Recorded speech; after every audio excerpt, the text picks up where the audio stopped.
They say grief doesn't hit all at once, but sometimes it walks up to you in heels at a funeral and spits in your face. The service was over.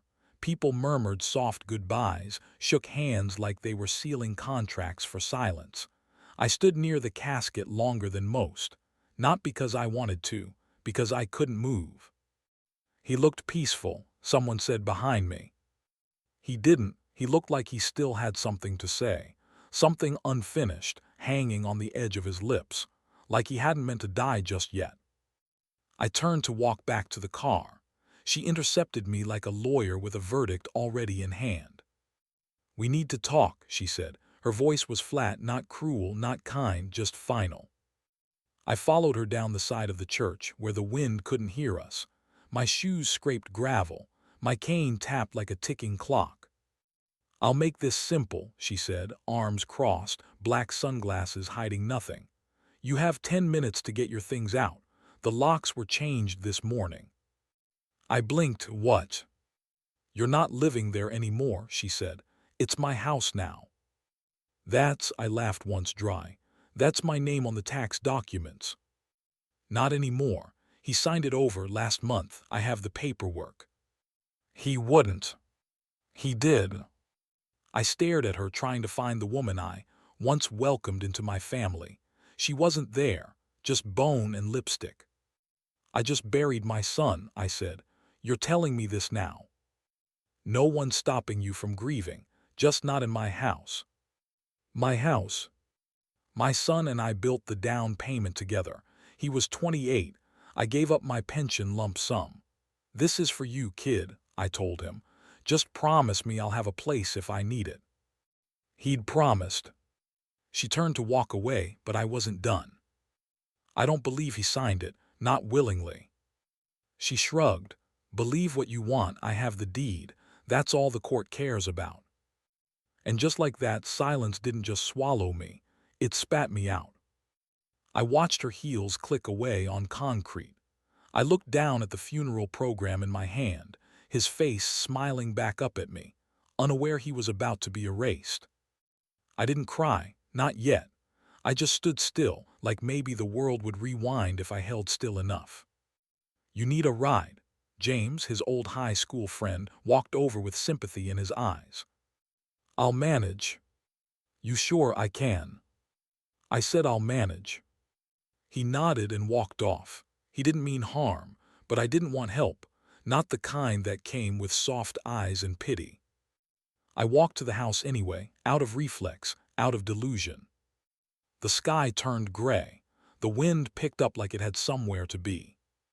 When I got there, I tried the door. Locked. No surprise, but still it stung like a fresh cut. I sat down on the porch steps. My knees ached. The air smelled like wet leaves and loss. The blinds were closed, curtains drawn. It was already her house. Had been for a while, I suppose. I looked at my hands, calloused, trembling, the same hands that carried him as a baby, the same hands that signed the check for their wedding. Maybe I should have written a story like this down a long time ago. Maybe if someone had told me, I would have seen it coming. If anyone's listening, don't let silence swallow your story. That's how they get you, with paperwork, with politeness, with timing. I reached into my coat pocket, pulled out the funeral program again, folded it, pressed it against my chest. The porch creaked under me. Not a welcome, just a reminder I still existed. A dog barked somewhere in the distance. A child laughed on another street. Life carried on. But here at this doorstep I was no one. No title, no father, no homeowner, no voice. Not yet. I looked at the door one last time. And then I stood. Not because I wanted to walk away, but because one day I was going to come back. With a key. And the truth. Grief is supposed to feel like loss, but this felt like being erased. The motel smelled like bleach and old coffee grounds. I handed the clerk my ID with a hand that wouldn't stop shaking. He didn't look up, just slid the key across the counter like it was any other night, like I was any other man. Room 112. No view, just a flickering lamp above the ice machine. I dropped my bag on the bed and sat down hard. The mattress squeaked like it wanted to apologize. It was the first time I'd stopped moving since the funeral. Since she. 10 minutes, that's all she gave me. 10 minutes to pack up a lifetime. 10 minutes to realize I had nothing left. I'd stood in that driveway like a stray dog, staring at a locked door I'd helped build. The worst part, she didn't even flinch when she said it, like I was just some house guest who'd overstayed his welcome. I took off my shoes one at a time. My right knee cracked loud enough to remind me it hated stairs now. I leaned back and stared at the ceiling, stained with some old leak. Maybe smoke, maybe years. Why did he put the house in her name?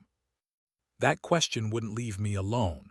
It crawled into every silence, filled every pause. My son was many things: stubborn, distracted, impulsive, but he was never cruel.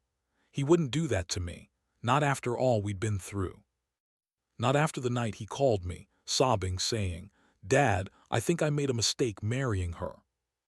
That was 2 years ago. Before the promotions, before the new car, before she started calling the shots. And I said to him, "Then fix it, son. Fix it before it fixes you." But he didn't. And now I'm the one sleeping next to a buzzing neon vacancy sign. There was a knock. I flinched. Then I realized it was just the mini fridge cycling on. I unzipped my bag. Just one pair of slacks, 2 shirts, a copy of his obituary I'd grabbed on my way out. And the photo. I didn't even remember packing it. It must have fallen in. Or maybe I reached for it without thinking, muscle memory from better days. It was taken at the lake, the three of us. Me, him, and her. He was grinning wide, holding up a fish like he'd just discovered gold. She was smiling too, but not at him. At the camera, at the idea of being seen. I looked so damn proud in that picture, like I believed in something. I ran my thumb over the edges. It had curled from age and drawer humidity. I hadn't seen it in years. What the hell happened to us? He used to call every Sunday, ask me about the VA meetings, ask if I was eating right. Show up with donuts just because it was Tuesday. Then slowly the calls stopped. "She's busy, we're out of town, we'll drop by next week." Next week never came. I should have known, I should have pushed back, but I told myself he was building a life. I didn't want to be a burden. Now I was a ghost, living in a rented room with nothing but cheap bedding and the hum of a dying air conditioner. I stared at the ceiling again. Then I heard his voice, not real, just memory playing tricks. "Dad, you always say the quiet ones are the ones you need to watch out for." Yeah, well, I've been quiet too long. I turned off the lamp. The darkness was thicker than I expected. I laid down, pulling the scratchy blanket over my legs, the photo still in my hand. I slid it under the pillow like it would guard me from dreams I didn't want to have. She thinks it's over, that she's won, that I'll fade like a whisper. Let her think it. I don't need the house, I need the truth. And I'm going to find it. Even if I have to dig through every memory, every document, every lie. Because the dead deserve better than this. And the living need to remember who they used to be. Grief is heavy, but suspicion, it burns. It doesn't let you sleep. It whispers when the world goes quiet. I didn't expect much when I stopped by the P.O. box. Just bills, maybe a sympathy card or two from people too far to attend the funeral. The metal door creaked open. There it was, a small stack of envelopes rubber banded together, mostly junk. A windowed envelope from the bank, something from the VA. And then the handwriting. My name in slanted blue ink, no return address, no stamp. His handwriting, my boy. I stared at it like it might vanish. I walked back to the motel in a daze. I didn't even hear the traffic. My hands didn't stop shaking. I didn't open it there in public. Some things deserve silence. I waited until I was back inside, sitting on the edge of the stiff bed. I closed the blinds, turned off the TV, let the hum of the fridge fill the room. Then I opened it. Dad. That was all the salutation said. No dear, no date, just Dad and a comma. His handwriting had changed, sloppier, uneven, like he wrote it in a rush or under something. I know I haven't been around much. It's been hard, not just grief, guilt too. I've made choices I'm not proud of. I stopped breathing. She keeps saying we should transfer things early, that it'll be easier for taxes, that you won't need much longer. She talks like you're already gone. My chest tightened. She watches me sign things, tells me what to say to the banker. I told her no once. She didn't talk to me for 3 days, then she cried. I caved. I always cave. I could see him sitting at that kitchen table, shoulders hunched, pen in hand, her standing behind him, arms folded. I'm scared she's planning something. I don't know what. Maybe I'm being paranoid, but last week she... The sentence ended there. No period, no next line, just a long pen mark trailing down the paper, like his hand slipped, or he stopped mid-thought. I sat perfectly still. The air in the room felt different, dense. He tried to warn me. He wanted me to know, to understand. He didn't finish it, but it was enough. I pressed the paper to my lap and closed my eyes. He had doubts. He didn't trust her. He knew something was off. And now he's dead. I don't believe in coincidences, not anymore. I opened my eyes and read it again, slower, looking for what he didn't say, what he couldn't. Why didn't he mail it? Was he planning to give it to me in person? Did she find it? Or was he just too tired? The last words kept flashing in my head. She's planning something. Well, so am I. I folded the letter carefully, like it might crack if I moved too fast. I slid it into a plastic bag from my suitcase and tucked it between pages of my old VA journal. That letter was more than grief. It was evidence. Proof of coercion, of fear, of regret. I looked out the window. The sun was setting, golden, soft, like it didn't know what I just read. Cars passed, people laughed somewhere outside. And I sat there, knowing the world would keep moving, but I wouldn't. Not until I found out what happened to my son. Not until I knew every line she made him sign. Every lie she told. Every trap she set. I reached into the nightstand drawer and pulled out the motel notepad. I clicked the pen. One word at the top of the page. Why? Then underlined it. She thinks it's over. But this story is just beginning. And this time, I won't stop writing halfway through. Some people think betrayal feels like a knife, but it doesn't. It feels like a signature you didn't know you gave. The office looked smaller than I remembered. The paint on the siding had faded. The open sign flickered like it wasn't sure it belonged. I walked in. The bell above the door gave a weak jingle. Dennis looked up from behind the front desk, glasses halfway down his nose. He squinted. Well, I'll be damned. I forced a smile. Hey, Dennis. Look at you, he said, standing slowly. I haven't seen you since my son bought the house. His face fell a little. Yeah, I heard. I'm sorry. I nodded. Appreciate it. You got a minute? He gestured to the chair across from his desk. For you, always. I sat down, gripping my cane between my knees. The chair groaned under me. Or maybe I groaned. Hard to tell these days. I need a favor, I said. He leaned forward. Shoot. I need to look at the original deed from when we closed the house. All signatures, dates, everything. Dennis frowned. Why? I stared at him, long enough that he stopped pretending not to understand. He sighed. All right, give me a second. He disappeared into the back, the filing cabinets rattling as he moved through them. I looked around. Same fake ficus plant, same dusty pictures of him holding sold signs from 20 years ago. He came back with a manila folder, set it on the desk between us like a fragile artifact. "This is the original," he said. "From closing day, signed by your son, co-signed by you, and notarized." I nodded. "Now pull up the most recent filing on record, the one she submitted." He hesitated. "You sure you want to do this?" "I wouldn't be here if I was." Dennis opened a separate drawer, logged into the digital records system. It took a minute. The old computer wheezed like it hadn't stretched in weeks. When the document appeared on screen, he leaned in. I stood up behind him and looked over his shoulder. "Filed 6 months ago," he muttered. "Looks like a deed transfer from your son to her, full title."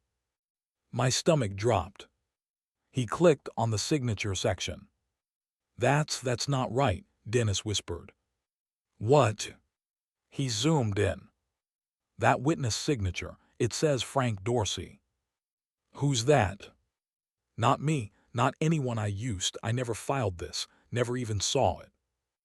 I stared at the page. The signature looked jagged, rushed, and the notary stamp, it looked like it had been scanned. Dennis turned to me slowly. "This wasn't recorded through my office." "Then how the hell is it on file?" "Someone backdoored it. Could have been filed through the county by mail. Some people do it that way to avoid questions. And there's no verification. Not if it looks clean on the surface." I swallowed hard, my throat burned. Dennis looked down. "I remember that day. You were so damn proud, said you were giving your son a shot at stability, and now he shook his head. "Can I get a printed copy?" I asked. He nodded, "Of course." The printer clattered to life. I folded my arms, trying not to punch the air. He handed it to me. "You gonna fight this?" "I'm not sure yet." He lowered his voice. "Whatever you do, keep this copy safe. If this is forged, you've got a case, maybe even a felony." I nodded. "Thank you, Dennis, for everything." He reached out and squeezed my shoulder. "You're not the first man to get cut out of his own life," he said, "but not many come back swinging." I walked out of that office and into the rain. The sky had opened up while we talked, the kind of rain that doesn't care what day it is. I didn't run. I let it soak through my coat, through my collar, because something inside me had already snapped loose. And once it starts unraveling, there's no going back.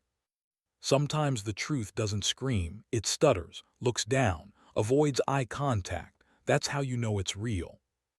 The office was tucked inside a strip mall, squeezed between a vape shop and a chiropractor.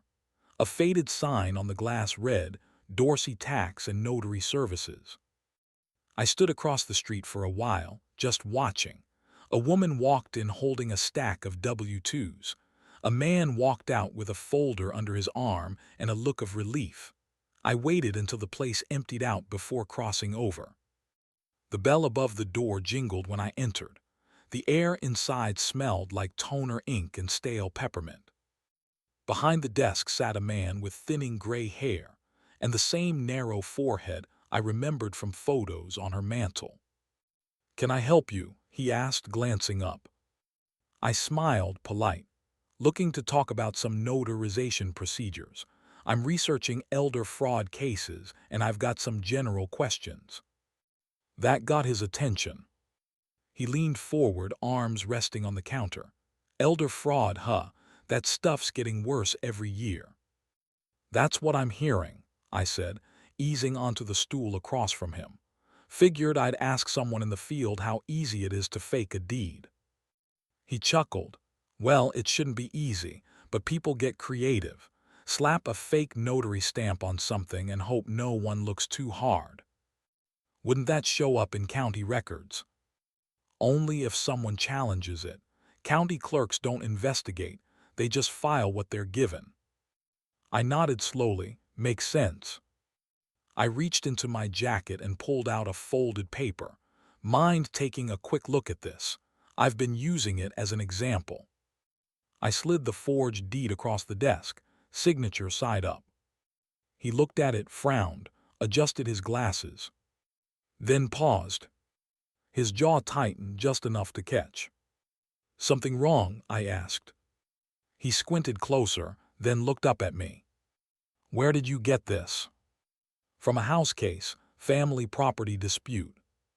He tapped the paper nervously. That says I notarized this." "Did you?" I don't recall this one."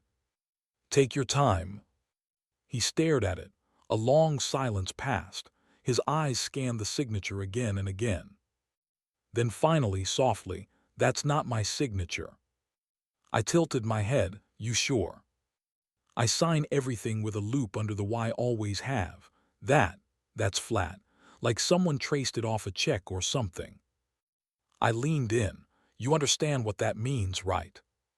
He looked pale now. "You said this was a research question."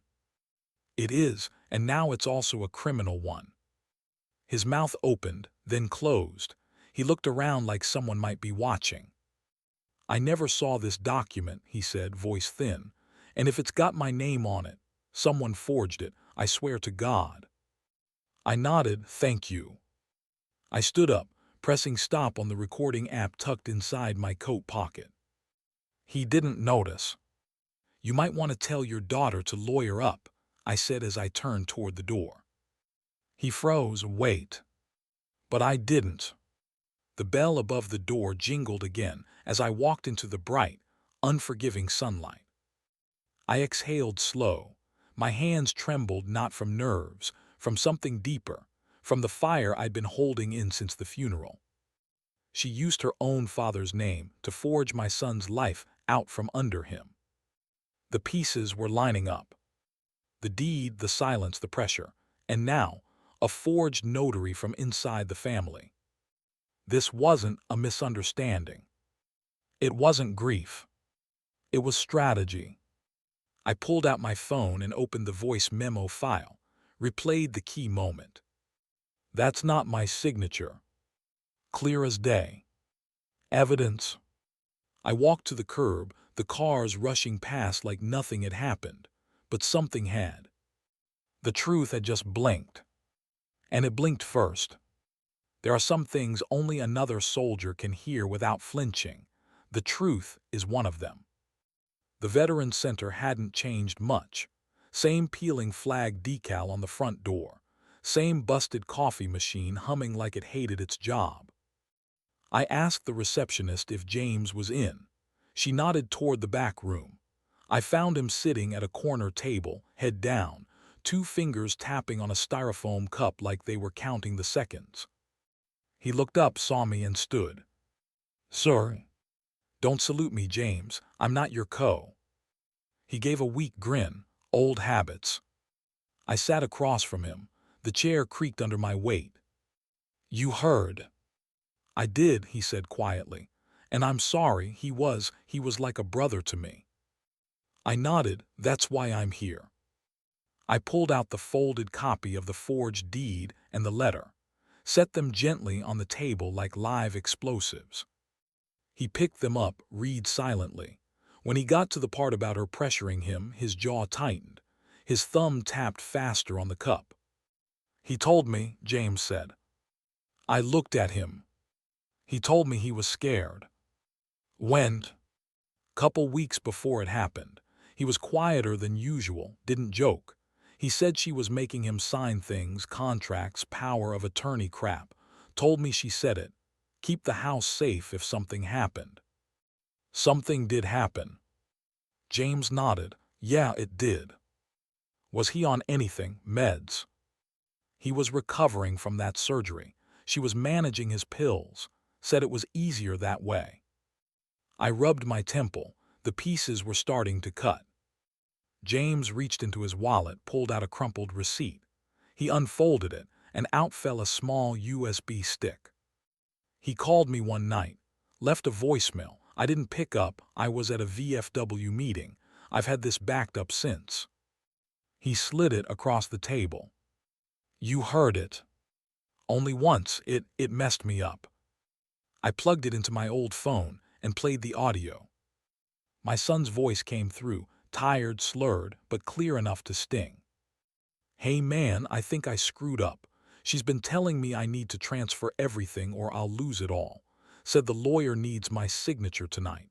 I asked what I'd lose and she said, me. She said if I don't sign, I'll lose everything. But I already have, haven't I?" Silence. Then a shallow breath. Then the click. I gripped the table edge so hard my knuckles went white.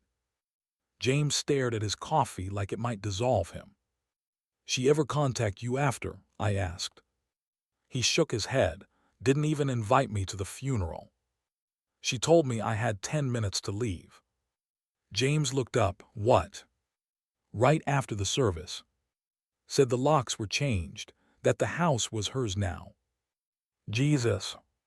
She erased him before the ground settled. James leaned in. "You going after her?" I looked at him, slow and steady.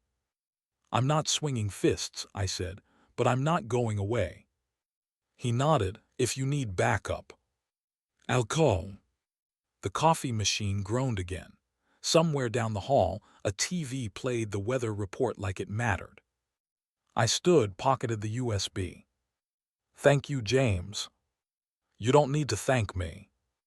I paused at the door. "He ever talk about me?" James smiled faintly. "All the time. Said he'd never have had a shot at that house without you. Said you gave him more than money, gave him a spine." I swallowed something sharp, nodded once. "I'm going to find out what she did," I said. "You will," he said. "Just don't let it break you." I stepped outside. The wind had picked up, leaves scattered like something unsettled. I walked back to my car, hand on the USB like it might vanish. She thought she'd buried him, but his voice was still here. And now it was mine to use. Grief will break you, but evidence, it builds something else. Rage with teeth, rage with direction. I walked into the pharmacy with the letter in my pocket and the USB on my keychain. The place smelled of antiseptic and cheap floral air freshener. Shelves of vitamins lined the wall, like they were promising a future that never came.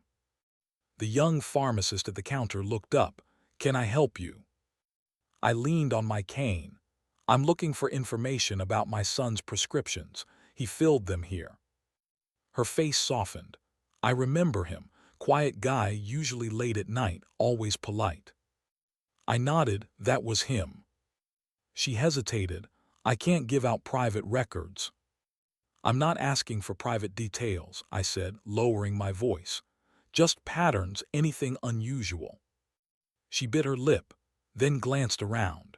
The store was empty except for an old man buying cough drops at the far end. She lowered her voice. "He switched anti-anxiety meds twice in a month. That's rare. Usually patients stay on one until the doctor decides otherwise, but these changes came quick. Different dosages, different brands." I frowned. "Who picked them up?" She tilted her head. "Mostly her, the wife. He came once or twice, but she was the regular." My chest burned. "How did he look when he came?" "Tired out of it, eyes glassy, like he wasn't really there." I clenched the counter. "Of course. Keep him dulled, keep him compliant." The old man left with his cough drops. She exhaled. "Look, I have a friend in back. He handles records off the books. Wait here." She disappeared through a side door. My pulse thudded in my ears. 10 minutes later, a man in a lab coat stepped out, holding a small printout.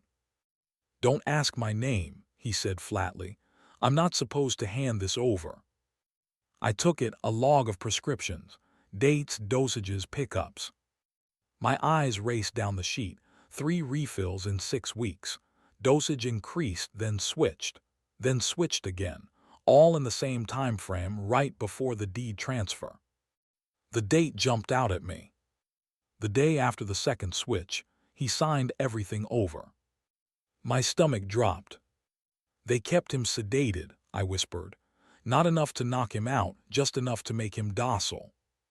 The man nodded grimly. "That's what it looks like." I folded the paper slowly, sliding it into my jacket. "Thank you." "Don't thank me. Don't use my name. If this goes to court, I was never here." He walked back into the storeroom. The young pharmacist gave me a quick glance, then busied herself with the register like we'd never spoken. I stepped outside. The sky was overcast, heavy. My breath came out in a fog I hadn't noticed before. I sat on the bench outside the pharmacy, hands trembling around the folded log. They drugged him, pressured him, pushed papers under his hand while he wasn't himself. I remembered my son at 18, packing the living room, hands shaking after his first deployment. "They gave us pills, Dad, to keep us sharp, but they make you feel like a stranger in your own skin." And now, years later, she had done the same thing, except not for war, for money. For the house, for control. I looked down at the log again. Evidence, another brick in the wall I was building. The letter, the deed, the notary's denial, the voicemail, and now this. She thought silence would bury me, but paper doesn't stay buried. A car horn blared somewhere down the block. A kid shouted to his mother. The world moved. My world narrowed. I stood, tucked the paper deeper into my jacket, and started walking. The storm wasn't coming anymore. It was already here. And this time, I wasn't the one being drowned. Money leaves fingerprints, even when the hands are clean. The local credit union looked the same as it did 15 years ago when I first opened the joint account with my son. He was 23, fresh out of the Marines, and just getting his first real taste of civilian life. We shook hands after the deposit like it meant something sacred. Now I was back to bury it. The teller directed me to the branch manager, a younger man named Wallace who wore a crisp shirt and a forced smile. The kind of man who talks like every conversation's being recorded. "I'd like to close a joint account," I said. He typed something into his computer, name on the account. I gave him both, mine and my son's. He nodded. "Yes, sir, I see it here. Looks like it's been dormant since 2 months ago." Dormant? Well, he hesitated. There was a large withdrawal right before the account was effectively drained. "How much?" He frowned, eyes scanning the monitor. Then he stopped. I watched his throat bob as he swallowed. $92,000, he said. The words hit harder than a punch. "When?" I asked. 2 days before your son passed." I stared at the desk, my pulse in my ears. Where did it go? He clicked, paused, shifted in his seat. It was transferred to a new personal account, opened in branch, different last name. "Whose?" He cleared his throat. "Same first name as your daughter-in-law, but under the surname Baxter. Her maiden name." She'd hidden it, created distance on paper, just enough to avoid obvious tracing. "Do you have video footage of the transaction?" I asked. He hesitated again. "Sir, we don't usually." "I'm a co-owner of that account. That was my money. I want to see who took it." He stared at me for a long second, weighing something. Maybe conscience, maybe liability. "Wait here," he said. He disappeared into the back. I sat in silence, knuckles white around my cane. The air smelled like paper and printer toner, sterile and cold. 10 minutes passed. Then he returned, holding a flash drive and a printout. "Here, the withdrawal record," he said, "and footage from the teller cam." "Thank you," I said, standing slowly. My knees ached, my hands shook. "Sir," he added, lowering his voice, "I shouldn't say this, but I remember that day. She was calm, smiling, said it was an inheritance issue, something about preparing accounts before travel. It didn't feel right, but—" He didn't finish. I nodded once. It never does, until it's too late. I walked out with the flash drive tucked into my coat pocket, and the receipt folded in my wallet beside a picture of my son when he still laughed like life owed him something. The parking lot was quiet, overcast sky, that thin kind of wind that crawls under your collar and reminds you you're alone. I sat in my car, plugged the flash drive into my phone and watched. There she was, standing at the teller window in a black coat, manicured nails tapping the counter. She smiled, leaned in, pointed to a document. The teller handed her the cash slip. She nodded, signed, took her copy. She never looked nervous, not once. Like she'd practiced this. Like she'd done it before. I stared at the screen long after the footage ended, just frozen on her face. The calm of a woman walking away from a crime no one knew was happening. But I knew now. And knowing meant war. I tucked the flash drive back into its case, zipped it up with the deed, the letter, the pharmacy log, and the voicemail. One more piece. One more truth. She thought it would stay hidden under maiden names and paperwork. But ghosts have a way of leaving receipts. I started the engine. This storm wasn't hers anymore. It was mine. And I wasn't going to miss a single drop. Grief makes you soft, but proof makes you dangerous. His name was Walter Gray, a probate attorney with a face like granite and a reputation for dragging liars into the light. I found him through James. He's one of us, he'd said. Served in Nam, doesn't flinch. The office was quiet, clean. One flag on the wall, no music, just the sound of clocks ticking like they were waiting for justice too. Walter read in silence.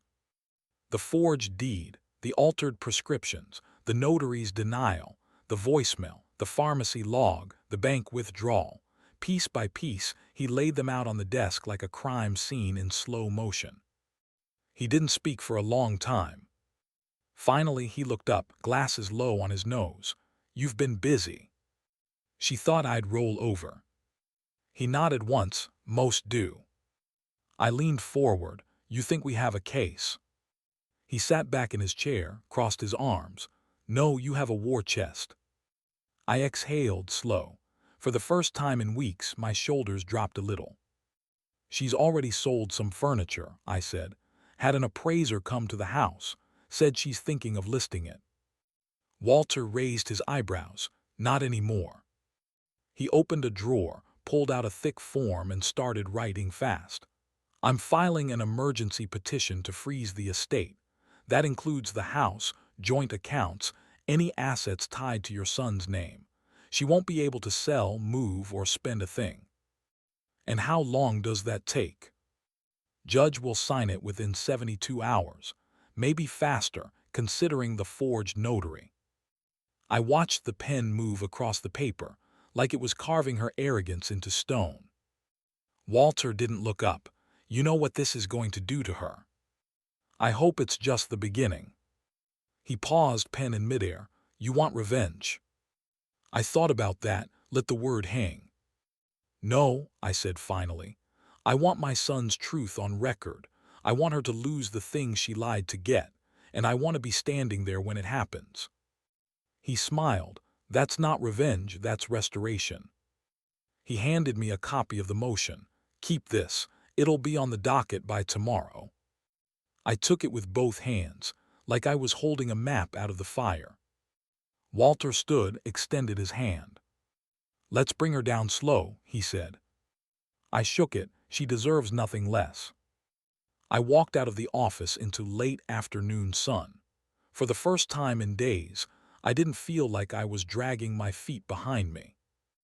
I drove to the motel, didn't turn on the radio, didn't check my phone, just let the silence sit beside me, not as grief but as clarity. Back in the room, I spread the documents across the bed. Timelines, signatures, dates, his voice, her lies, every step she took cataloged and accounted for. She thought I was drifting in memory. But I was building something. Every bank slip was a brick. Every forged line, a window into her greed. Every voicemail, a nail in the casket of her story. I checked my email. Walter had already sent the stamped motion, the seal still fresh. Tomorrow, it would hit her like a freight train. No more bank access, no more appraisal visits, no more inheritance shopping. She kicked me out of that house like I was nothing. Now she wouldn't even be able to unlock the front door without my name standing in her way.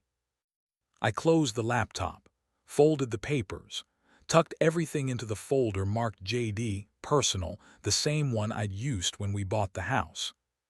Full circle. I stood at the window, watched the motel sign buzz in neon red. The storm was here, but I wasn't the one getting wet anymore. There's a moment, right before the fall, where arrogance shines its brightest. That's when you know the drop is coming. I wasn't there for confrontation. I just needed coffee, bread, maybe a little silence in an aisle nobody stood in. But of course, life doesn't work like that. She stood by the produce section, tapping at her phone with one manicured hand, a designer purse hooked perfectly over her wrist. Big sunglasses, the kind that made you feel like you were on trial just for looking at her. Shopping cart half full, almond milk, imported olives, fresh flowers. Grieving clearly. She saw me before I could turn. And that smirk, that damn smirk curled across her face like she just spotted a raccoon trying to sneak into her yard. Well, she said, drawing the word out like taffy, still hanging around. I didn't respond. She pushed her cart closer, sunglasses still on indoors. You should really consider moving on. It's sad. I looked at her finally. No anger, no reaction, just a long, steady stare. She didn't like that. What cat got your tongue? She teased. Or are you just hoping someone will feel sorry for the poor, bitter old man who got left behind? I smiled, just barely. Stay cocky, stay blind. The ground's already shifting under you. She leaned in slightly. I hear you've been snooping, lawyers, bank visits, tusk. Just taking care of loose ends, I said calmly. She raised an eyebrow. You always did like your paperwork. Bit late for that now, don't you think? I tilted my head. It's never too late for the truth. She laughed, too loud, too forced. A few heads turned, but she didn't care. Truth, please. The only truth is that he's gone and you're clinging to the idea that you mattered more than you did. I stayed silent, let her talk, let her dig. Face it, she continued. He loved me. He trusted me. You were just the man who paid for the wedding and called it parenting. That one stung. Not because it was true, but because he'd said something like that once, in a moment of anger. And now she'd twisted it, pulled it out like a knife she'd hidden just for today. I leaned in, just enough to speak without raising my voice. You know what's coming. She blinked the first crack. Excuse me. The mail, I said. What's inside it? She stiffened barely. What are you talking about? You'll find out soon. Might want to start reading the fine print. Her lips twitched. That smirk, it didn't vanish, but it wavered, a tremor at the edge of her performance. I nodded at her purse. Nice bag, real leather. Of course. Bought it before or after the $92,000 withdrawal. She froze. I smiled again, not cruel, just certain. I turned and walked toward the checkout. Left my cart. Didn't matter. I'd come in for silence and I was leaving with confirmation. Behind me, I heard her say, "You have no idea what you're starting." I stopped. Neither do you, I said without turning around. Outside, the air was cooler than before. Wind pressed gently against my coat. I stood for a moment under the awning, letting it hit me. She didn't know about the court summons. Didn't know the investigator had already interviewed her father. Didn't know I'd filed a full complaint for elder fraud with attached documentation. But she would. Soon. And when it all hit, that smirk wouldn't save her. The truth doesn't always arrive loud. Sometimes it walks in wearing a suit, carrying documents, and leaves the room bleeding silence. Courtroom 2B was colder than I expected. Fluorescent lights hummed above like a warning. The wooden benches creaked with every breath. I sat in the front row, next to Walter, my attorney, my sword. She entered from the left, flanked by her lawyer, still polished, hair tied back, neutral makeup, morning mask perfected. No sunglasses today. She glanced at me once, no smirk this time. The judge called the session to order. Walter stood first, unfolded papers one by one, each one placed with purpose. "Your Honor," he began, "what we have here is not a misunderstanding. It's not grief. It's not miscommunication, it's fraud." He spoke with clarity, no theatrics, just the weight of evidence. He laid it out piece by piece. The forged deed, the notarization by a man who, under sworn statement, denies ever signing it. Click Exhibit submitted. The altered medication logs, showing a pattern of overprescription designed to dull consent. Click Pharmacy records entered. The illegal withdrawal of $92,000 from a joint account, transferred to a name not legally connected to the decedent. Click Bank transfer papers submitted. And finally, he paused, looked her directly in the eye, this voicemail. He tapped the laptop. Audio filled the room, my son's voice, tired and cracked. "She said if I don't sign, I'll lose everything. But I already have, haven't I?" A few gasps, the kind that gets swallowed quickly in courtrooms. I didn't look at her, I looked at the judge. She stood when it was her turn. Her lawyer placed a hand on her back like she was a porcelain doll about to crack.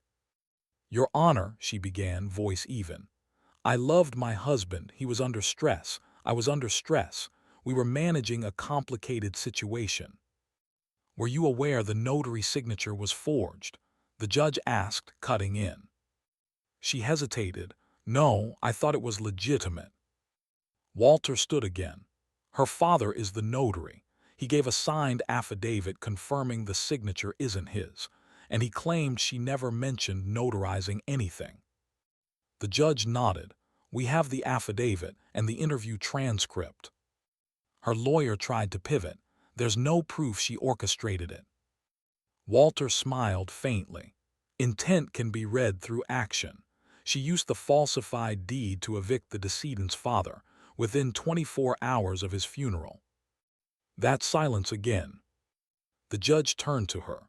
"Do you deny withdrawing $92,000 from the joint account?" She fumbled now. He told me to. He said to prepare things in case anything happened." "But there's no documentation of that. No signed consent. No record of the discussion." She looked at her lawyer, lost. The judge leaned forward. "This court sees a pattern, a disturbing one. You claim grief, but what I see are coordinated decisions that align with financial and legal manipulation." Her lip trembled. Then it cracked. "I didn't mean to hurt anyone," she whispered. He was already slipping. I didn't know what else to do." "And forging documents was your solution?" the judge asked. Tears came now, but they arrived too late. The gavel didn't slam. The judge just spoke, quiet, even lethal. "I am ordering an immediate freeze on all estate assets, including the house, accounts, and material holdings. A full investigation will be opened into the alleged fraud, including toxicology review and civil asset recovery. You are not to access any financial instruments tied to your husband until this process is complete." She didn't speak again. Her lawyer sat back, pale. Walter leaned over to me and whispered, "We won't stop here. This is just phase 1." I nodded once. The court adjourned. I stood slowly. My knees ached, but I stood tall. She looked at me as I walked past, eyes red, mouth shut. For once, no words came out of her. But I had one for her. "Truth," I said, low and sharp. "It always finds its legs." And then I walked out into the light. The courtroom behind me. Quiet still. And now full of ghosts. That finally had names. Some justice isn't served in courtrooms. It's served in whispers, headlines, and the sound of doors quietly closing behind you. I was sipping black coffee at the motel diner when the segment aired. The volume on the old TV was low, but the caption said it all. "Veteran father wins case against widow who faked house deed." They showed a photo of me and my son from the VA Awards dinner years ago. He was in uniform. I was standing next to him, proud, awkward in my old blazer. The news anchor read the details like a bedtime story no one wanted to admit was real. Forged documents, frozen assets, a formal investigation underway. I didn't smile, I didn't gloat. But I watched the whole damn thing. By noon, the story had spread like gasoline on a campfire. Walter called and said the phones hadn't stopped ringing. She had the nerve to say we twisted the truth, he told me. What'd you say back? I said we twisted the knife too. Later that afternoon, I parked across the street from her office, the financial firm with the glass windows and the gold-lettered signage. People walked in and out like nothing had changed. But it had. A reporter stood by the entrance with a mic, camera guy filming at her side. The sun lit up the sidewalk like a stage. They weren't yelling, just waiting. She came out around 3 p.m. Hair tied back, suit pressed, still pretending. But her eyes were twitchy, her smile stuck like it had lost the instructions. One reporter approached. "Ms. Baxter, do you have a comment on the fraud investigation?" She pushed past, "No comment." "Is it true the notary was your father?" She walked faster. Her phone was out, hands shaking slightly as she tried to call someone, anyone. She stepped into her car, slammed the door and sat still for a moment, just staring at the wheel. That's when I knew it had started to sink in. Reputation gone. House frozen. Money locked. And that image she'd spent years polishing. Shattered piece by piece. The firm released a statement by evening. Effective immediately, Ms. Baxter is suspended pending internal review. I didn't celebrate. But I did sleep for 6 straight hours that night, first time in months. Next morning, I went to the local diner again, and the table behind me, 2 older women whispered just loud enough. "That's the one who kicked him out after the funeral, right?" Her own father said the signature was fake. She was always cold, like she thought she was better than the rest of us. I stirred my coffee, said nothing.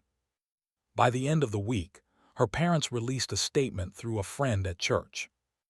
"We were unaware of our daughter's actions and do not condone any behavior that dishonors the memory of her late husband." That one hit different. Her own blood had turned their backs, not with fury but with shame.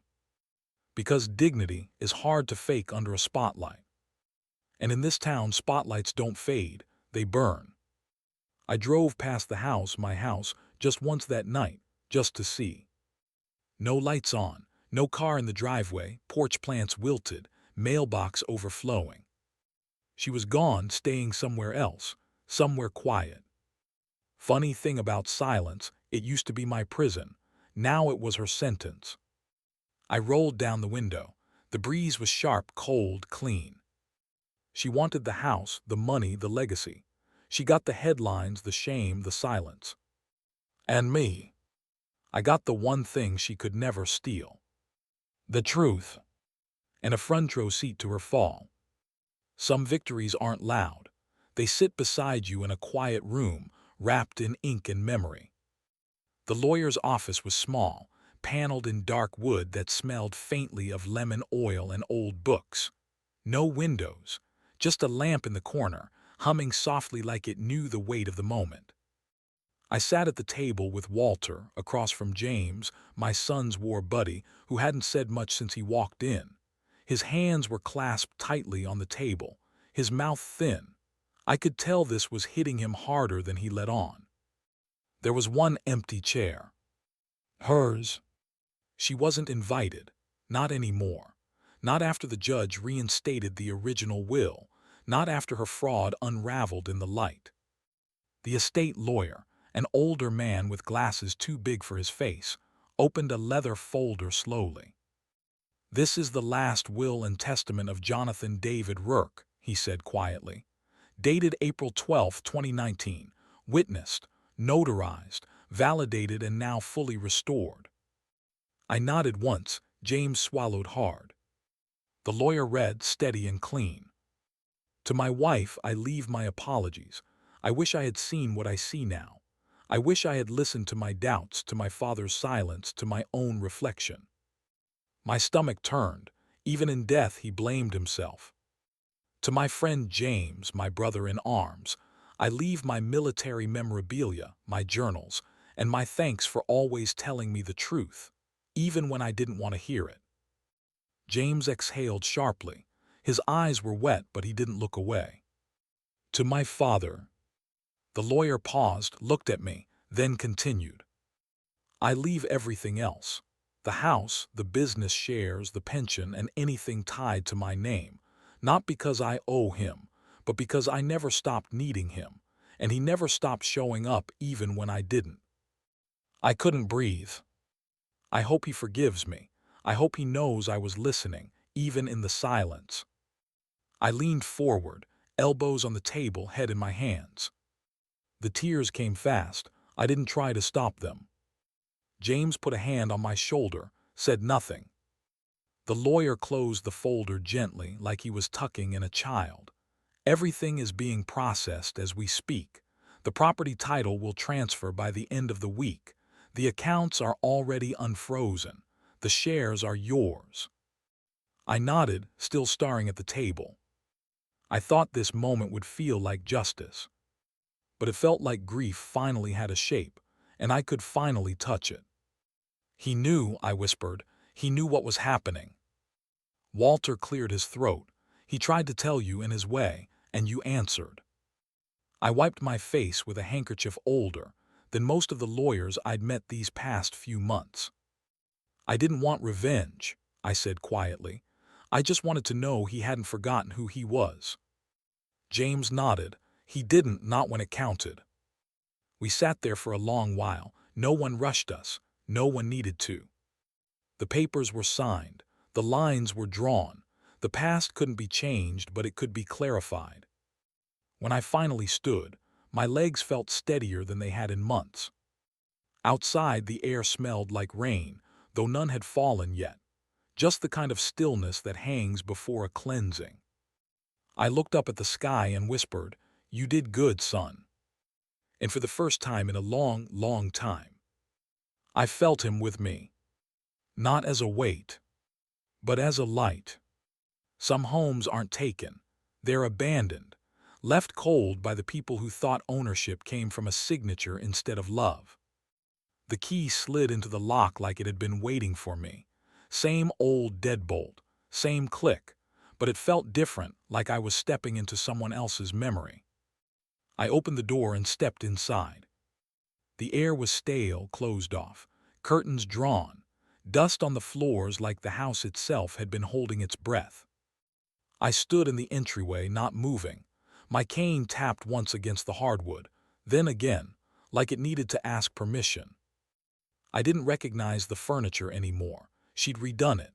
The paint, the rug, even the damn doorknobs. Cold chrome where there used to be brass, as if modern touches could rewrite the past. I moved through the living room, hand trailing along the edge of the couch I didn't pick, past the lamp I never liked. In the corner, the mantel still held the ceramic vase I gave my son on his 30th birthday. Everything else had been changed, but that she'd left. Maybe she forgot it was mine. Maybe she didn't know. I walked into the kitchen. Empty wine glasses in the sink. A sticky note on the fridge with an old grocery list. I peeled it off. Red wine, rosemary, lemons. Her handwriting, curvy, sharp, decisive. I crumpled it and tossed it in the bin. The hallway was darker, narrow. Pictures on the wall had been taken down, nails still there. Little ghosts of where smiles used to be. I opened the door to the bedroom. The bed was made, neat, clinical, too perfect, like a hotel room pretending to be a home. And there it was, on the nightstand. The photo. My son, his arms wrapped around her. Both laughing at something out of frame. The frame itself cracked across the corner, and the photo was turned backward, facing the wall. Even she couldn't look at it anymore. I sat down on the edge of the bed, picked it up. My son's smile stopped me cold. Not because it hurt, but because it felt like a question I hadn't answered yet. Did he ever really know what she was doing? Did he suspect? Or maybe he knew, and didn't know how to stop it. Didn't know how to stop her. I turned the photo back around, held it in my lap for a minute. Then I stood, opened the drawer on the nightstand. It was empty, just enough space. I placed the photo inside, face down. Didn't slam it shut, didn't lock it, just closed it. She didn't deserve a place on the shelf, but he didn't deserve erasure either. And me, I deserved peace. I walked through the house one last time before dusk settled. In the laundry room, the bulb flickered. I made a note to replace it. In the bathroom, his old cologne still sat on the shelf, half empty, cap missing. In the garage, the toolbox I gave him for his first apartment was still there, buried behind boxes labeled storage. I pulled it out, ran my fingers over the scratched initials on the side. J.R. The sun had dipped low by the time I reached the front door again. I stepped out onto the porch, looked back at the house, my house. Not because a judge said so, but because this time it knew who was inside. I pulled the door shut behind me. The sound it made clean, final, soft. The kind of sound that says, "This done. Not forgotten. Not erased. Just done." Some mornings don't demand anything of you. No fight, no fire, just a chair, a sunrise, and the breath you almost forgot you could take. I sat on the porch, the old wood beneath me creaking in rhythm with the slow shift of dawn. The coffee steamed gently in my hands, black, no sugar, just the way he used to make it when we worked on the truck together. The air smelled clean, like the dust had finally settled, like the world had forgiven itself for something.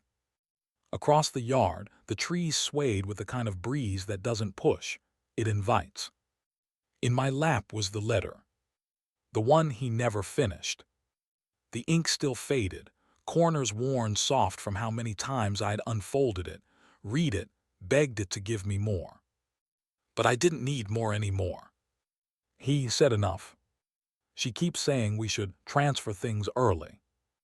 I'm scared she's planning something. And then the words stopped. A sentence left dangling like a question I thought I'd never answer. But now, after the court, the truth, the silence that followed her downfall, I didn't need the rest. Because I understood what he meant. He meant he saw it coming. He meant he regretted not stopping it. He meant, in some buried part of himself, he still trusted me to do what he couldn't. And I had.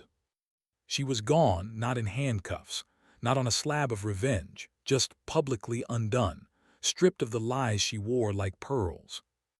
The house was mine again, not because the title said so, but because it no longer carried the echo of her laughter. I sipped the coffee. Birds chirped in the distance. The neighbors' sprinklers hissed to life.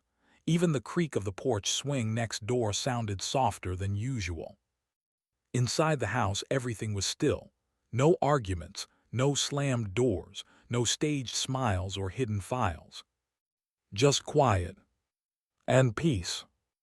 James had offered to come by this morning, in case you want company, he said, but I told him no. Today wasn't about company. It was about memory, about absence, about the sacred act of not fighting anymore. I unfolded the letter one last time, not to read it, just to feel it. My thumb traced his name, his handwriting, the loop in the Y of U, the scratch of the T in truth. He never said goodbye. But he didn't have to. We said it all in silence. In the war he left me to finish.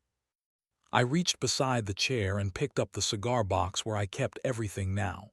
The deed, the USB, the pharmacy records, the notary statement, and the voicemail. All packed away, no longer weapons, just artifacts. I placed the letter gently on top and closed the lid. Not locked, just closed. The sky turned gold behind the trees, that golden hush before the world wakes up and starts asking for things. But this morning, it asked nothing from me.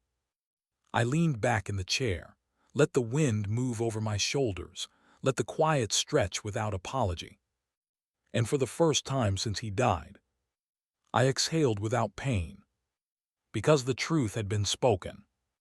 The house had been reclaimed, and the man I raised, the man I mourned, had come home again, not in flesh, but in justice, in stillness, in peace.